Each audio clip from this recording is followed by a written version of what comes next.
आपण पाहत आहात शिवभीमक्रांती महाराष्ट्र न्यूज चॅनल। डोंगरी विकास परिषद पिंपळदरी यांनी आज प्रधानमंत्री सडक योजनाचे कार्यकारी अभियंता यांच्या कार्यालयासमोर बेमुदत धरणे आंदोलन सुरू केले। राणी सावरगाव ते कळवाडी रस्ता, येलदरी गावच्या शिव रस्त्याच्या कामाच्या बाबतीत तसेच बेलवाडी ते घाटंगरा रस्ता संदर्भात हे आंदोलन सुरू केले आहे। सदरील रस्त्यांची अवस्था अत्यंत दयनीय झाली आहे। शालेय विद्यार्थी रस्त्यावरून शाळेला जाऊ शकत नाहीत। या रस्त्यावर ये-जा करणाऱ्याला जाता येत नाही, त्यामुळे विद्यार्थी शिक्षणापासून वंचित राहत आहेत। सदरील रस्त्यावरून पेशंटला सुद्धा घेऊन जाता येत नाही, त्या कारणामुळे बरेचसे पेशंट सुद्धा मयत झाली आहेत। सदरील रस्त्याचे काम लवकरात लवकर पूर्ण करण्याची विनंती यापूर्वी केलेली आहे, तसेच निवेदनही दिलेत आहे, पण अजूनही तरी कार्यकारी अभियंता यांच्याकडून योग्य तो प्रतिसाद मिळालेला नाही।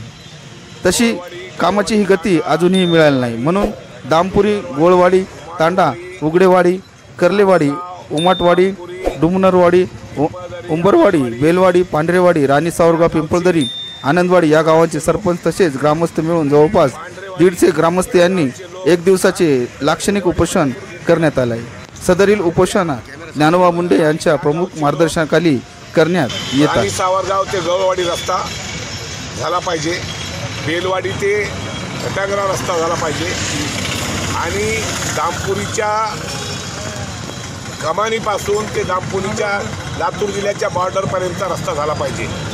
हे रस्ते गेल्या 10-15 वर्षापासून अत्यंत खराब आहेत। रस्त्यावरून वाहनसुद्धा जात नाही। मुलांच्या शाळेचा प्रश्न आहे, पेशंटचा प्रश्न आहे। अनेक वेळेस पेशंट घेऊन जात असताना वाहन बरोबर चाललं नाही म्हणून रस्त्यातच पेशंट वारले। आम्ही अनेक वेळेस या ऑफिसला सांगितलं की हे रस्ता सुरू करा, लवकर काम करा, पण त्यांना निवेदन दिले, उपोषणाच्या नोटीस दिल्या, तरी त्यांच्या लक्षात आलं नाही। म्हणून आज आम्ही 8 दिवसापूर्वी त्यांना इशारा दिला होता की आम्ही 1 दिवसाचा आता लाक्षणिक उपोषण करत आहोत। या उपर तुम्ही जर या तिन्ही रस्त्याचे काम नाही केले तर आम्हाला तीव्र आंदोलन करावं लागेल। मग प्रसंगी निदर्शनं करावं लागतील, प्रसंगी घेराव घालावं लागेल, प्रसंगी ऑफिस। आज 13 मार्च रोजी परभणी जिल्हाधिकारी यांना सम्यक विद्यार्थी आंदोलन यांच्या वतीने निवेदन देण्यात आले। विद्यार्थ्यांच्या विविध प्रश्नाविषयी हे निवेदन देण्यात आले आहे। बार्टीची 2020 ते 2024 पर्यंतची वितरित न केल्याबद्दल आणि स्पर्धा परीक्षा क्लासेस, समता दूत, स्किल डेव्हलपमेंट, शिष्यवृत्ती व नेट संदर्भात हे निवेदन आहे। महाराष्ट्र शासनाने सारथी आणि महाज्योती या संस्थेला 365 कोटी रुपये दिले। बार्टीला फक्त 75 कोटी रुपये देण्यात आले। जो आरक्षित वर्ग आहे या लाभार्थ्यांना महाराष्ट्र शासन दुजाभाव करत आहे, तो भारतीय राज्यघटनेच्या मार्गदर्शक तत्वांची पायमल्ली आहे। सारथी महाज्योतीच्या निर्मितीसाठी ज्या अनुसूचित जातीच्या विद्यार्थ्यांनी आंदोलन केले त्या मुलांच्या सर्वांगीण वाढ रोखण्याचे काम बजेटमध्ये कपात करून आरक्षित वर्गाच्या लाभार्थ्यांमध्ये भांडे लावण्यापेक्षा बार्टीला निधी वाढवून द्यावा, यासाठी 400 कोटी रुपयाचा निधी द्यावा व असा भेदभाव महाराष्ट्र शासनाने संपवावा अशी मागणी सदरील निवेदनात करण्यात आलेली आहे। या निवेदनावर जिल्हाध्यक्ष सोमेश भुजबळ, आशिष हाशेकर, आनंद शिंदे, पुष्कराज थोरात, बिरबल सोनकांबळे, विक्रम कांबळे, बालाजी शेरे, अमोल शिरस्कर, गौरव अवचार, कुणाल प्रधान, विजय भाग्यवंत, विनोद भद्रे तसेच जिल्हा निरीक्षक लखन सौंदरबल यांच्यासह इतरही पदाधिकाऱ्यांच्या स्वाक्षऱ्या आहेत। शिंदे यांना निवेदन देण्यात आलेले आहे की बार्टीचे 2020 ते 2024 पर्यंतची फेलोशिप वितरित न केल्याबद्दल त्यांना हे निवेदन देण्यात आले। त्याच्यामध्ये स्कॉलरशिपसुद्धा आले, स्वाधारचा प्रश्नसुद्धा आला, त्याच्यामध्ये स्किल डेव्हलपमेंट, शिष्यवृत्ती आणि नेट संदर्भातही प्रश्न आहे। कारण की 365 कोटी मंजूर झाले असता फक्त 75 कोटी रुपयांचा निधी हा खर्च करण्यात आलेला आहे सर्व विद्यार्थ्यांना। बाकीच्या पैशांचं काही कुणाला माहिती नाही आहे, त्या संदर्भात पण हे निवेदन आहे, या निवेदनामध्ये नमूद केलेलं आहे। तसंच आम्ही पुढील सारथी आणि महाज्योतीसाठी सुद्धा याच्यामध्ये संदर्भ दिलेला आहे। त्या विद्यार्थ्यांची देखील पैशांची फार टाळाटाळ होत आहे, त्यामुळे त्यांना खूप अडचणींना सामोरं जावं लागतं। त्यासाठी आपण निवेदन दिलेलं आहे आणि येत्या शैक्षणिक वर्षामध्ये 400 कोटीची आम्हाला मंजुरी मिळावी यासाठी आम्ही प्रयत्न करत आहोत। जर हे मागण्या मान्य नाही झाल्या तर काय पुढचं असेल? या मागण्यांचं जर मान्यता नाही मिळाली किंवा मागण्या मान्य नाही झाल्या तर राज्यव्यापी असं आंदोलन करण्यात येईल विद्यार्थ्यांकडून।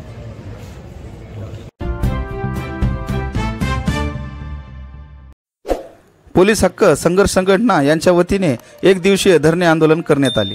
पोलिसांच्या न्याय व हक्कासाठी कार्यरत असणारी पोलीस हक्क संघर्ष संघटना जिल्हा शाखा परभणी यांच्या वतीने 13 मार्च रोजी जिल्हाधिकारी कार्यालयासमोरील उपोषण मैदानात पोलिसांच्या विविध समस्यांबाबत एक दिवसीय लाक्षणिक धरणे आंदोलन करण्यात आले।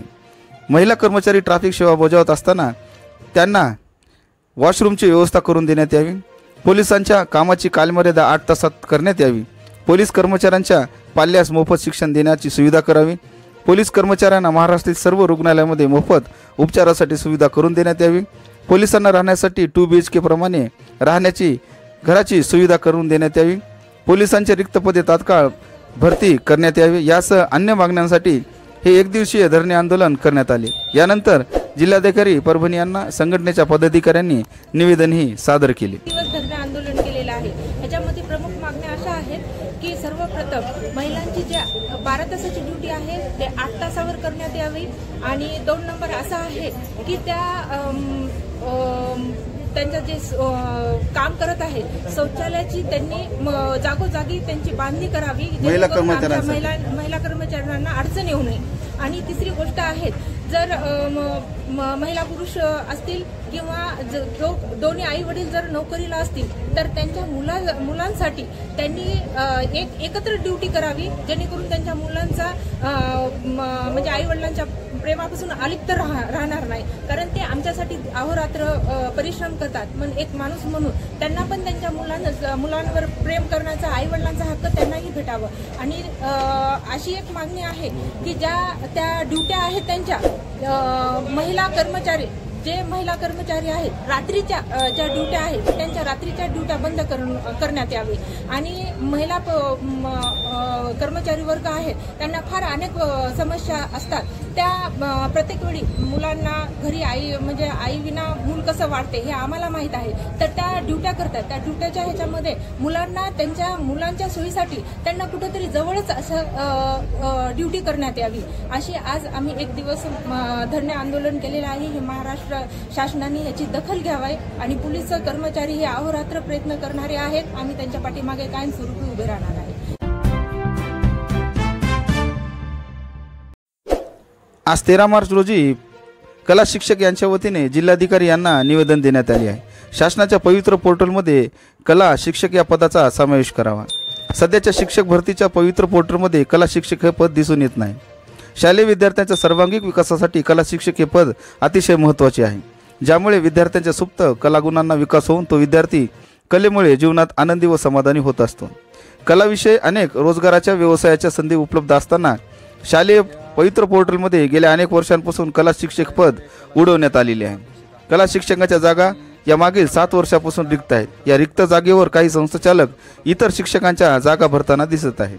महाराष्ट्र राज्य कलाध्यापक संघ महामंडळ पुणे यांच्या वतीने कला शिक्षक भरतीसाठी अनेक वेळा निवेदन सादर करूनही अद्यापही शासनाने याची दखल घेतलेली नाही।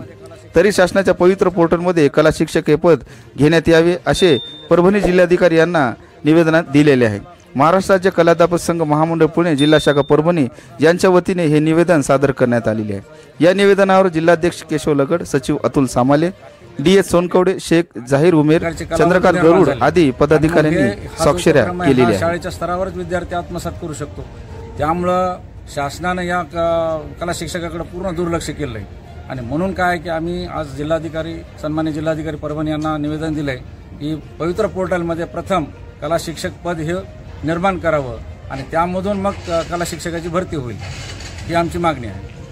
आम्ही या ठिकाणी सर्व परभणी जिल्हा कलाध्यापक संघाचे पदाधिकारी या ठिकाणी उपस्थित आहेत आणि आम्ही सर्वांनी मिळून हे निवेदन दिलं। साहेबांनी सुद्धा सांगितलं की मी पुढील स्तरावर प्रयत्न करेन। जिल्हा परिषदच्या माध्यमिक शाळा जवळपास 41 आहेत परभणी जिल्ह्यात आणि त्या 41 शाळेवर आज कला शिक्षक कार्यरत नाही सर। 15-16च्या संच मान्यतेमध्ये कला शिक्षकाची ही विशेष पदं 6 ते 8ला दर्शवल्यामुळं जी पदं रिक्त झालेत त्यानंतर गेल्या 20 वर्षापासून जिल्हा परिषदेची ही पदं भरली गेलेली आहेत। आमची विनंती आहे शासनाला, यावेळेस पवित्र पोर्टलमधून जसं प्राथमिक शिक्षकाची पदं भरली चाललेत, नव्याने नियुक्ती होऊन आलेले काही शिक्षक आहेत आणि त्यांच्या तात्काळ आता नियुक्त्या दिल्या जाणाऱ्यात, त्याच पवित्र पोर्टलमध्ये कला, क्रीडा आणि कार्यानुभव ही पदं असणं अपेक्षित आहे। जर ही पदं भरली गेली तर उद्याचा भावी आपला जो विद्यार्थी आहे ते कलागुण संपन्न असेल अशी एक माझी विनंती आहे। तर शासनाने याची गंभीर दखल घेऊन तात्काळ कला शिक्षक कार्यानुभव शिक्षक आणि शारीरिक शिक्षक ही पदं भरण्यासाठी उपाययोजना करावी। आज 13 मार्च रोजी परभणी तहसील कार्यालयामध्ये परभणी शहर संजय गांधी निराधार योजना समितीची बैठक संपन्न झाली। या समितीचे अध्यक्ष राजू शिंदे यांच्या उपस्थितीमध्ये ही बैठक संपन्न झाली। यामध्ये शहरी व ग्रामीण 580 निराधारांचे प्रकरणे मंजूर करून निकाली काढण्यात आली। यावेळी समितीचे अध्यक्ष राजू शिंदे, सदस्य प्रियंका खडके, अनंतगिरी, शेख नईम, बंडू म्हात्रे, रामभाऊ भवर, भगवान कांबळे, सुदाम तुसमुद्रे, प्रभाकर कदम, गीताताई सूर्यवंशी, महसूल सहाय्यक सीमा दिलीपराव चोपडे, IT असिस्टंट एकनाथ सकाराम पवार आदी कर्मचारी यांची उपस्थिती होती। आज सामाजिक समरसता मंच परभणी यांच्या वतीनं परभणी जिल्हाधिकारी यांच्या मार्फत राष्ट्रपती यांना निवेदन पाठवण्यात आले असून दिलेल्या निवेदनात असं नमूद करण्यात आलं आहे की संदेशखाली मध्ये महिला आणि त्यांच्या कुटुंबावर मोठ्या प्रमाणात अन्याय अत्याचार होत आहेत याचा जाहीर निषेध करण्यात येत आहे। 47 दिवसांपूर्वी ईडीच्या अधिकाऱ्यावर हल्ला झाल्यानंतर संदेशखाली घटना समोर येत आहेत। महिलांसोबत यौन शोषण, मारहाण होत आहेत। फक्त पश्चिम बंगाल प्रशासन आणि पोलीस प्रशासनाच्या नाकामी तर आहेतच, पण यात धार्मिक आणि राजकीय मुद्दे सुद्धा आहेत। पश्चिम बंगाल येथे महिला आणि लहान मुलांच्या सुरक्षेचा प्रश्न ऐरणीवर आला आहे। पोलीस FIR सुद्धा नोंदवून घेताना दिसत नाहीत। आर्थिक, राजकीय तथा धार्मिक मुद्द्यांवर महिलांना साधन बनवणं अपमानास्पद आहे। पश्चिम बंगालच्या सरकारने हे सगळं प्रकरण दाबून टाकलेलं होतं। परभणीचा सामाजिक समरसता मंचकडून आम्ही कलेक्टर साहेबांना निवेदन दिलेलं आहे आणि ते आता राष्ट्रपतीपर्यंत जाणार आहे। परभणी शहर महानगरपालिका अधिकारी कर्मचारी संघटनेच्या वतीनं कामबंद आंदोलन चालू आहे आणि आजचा आमचा 17वा दिवस होता आणि आतापर्यंत शासनाने आणि काही स्थानिक आयुक्तांनी आम्हाला काही प्रोत्साहन दिलं नाही, दिलं तरी गोल दिलं जे आम्हाला मान्य नाही। आणि परवा दिवशी असं झालं होतं की आम्ही नाशिकला जाऊन एकनाथ शिंदे मुख्यमंत्री गटाचे सचिव भाऊ चौधरी साहेबाला भेटलो होतो। ते म्हणले की परभणी शहराचा आमचे संपर्क प्रमुख सईद खान आहे, पात्री त्यांना भेटा। तिथून त्यांनी मला फोनवर बोलणं केलं। मी 5ला जाऊन त्यांना भेटलो। ते माझं ऐकले आणि म्हणले की आपण सकाळी मी तुमच्या ट्रेनमध्ये येतो आणि ट्रेनमध्ये आल्यानंतर तुमचं पूर्ण ऐकून मी मुख्यमंत्री किंवा वादी सचिवला लावून तुमचं जे काम आहे ते करायचा प्रयत्न करतो। परंतु ते आले नाही।